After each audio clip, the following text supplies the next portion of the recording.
আসসালামু আলাইকুম, সবাই কেমন আছেন? আমি প্রত্যেক দিন সন্ধ্যার আগ দিয়ে বাসায় আসি, প্রাইভেট পড়ে ছাত্রী বাসায় থেকে।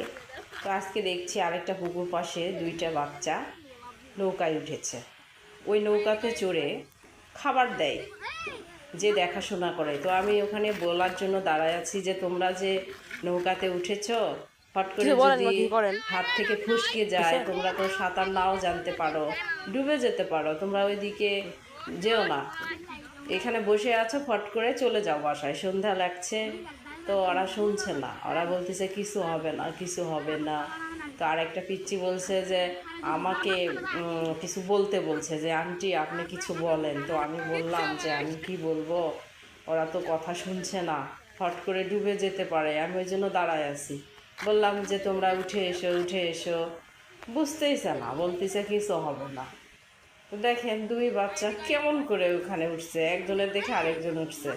ওটা ফট করে যদি ওই দড়িটা বাঁধনটা খুলে যায়, তাহলে তো সমস্যা, কিছু বলেন বা কিছু করেন। ডুবে যাওয়ার সম্ভাবনা আছে। কিসে? কে শোনে কার কথা?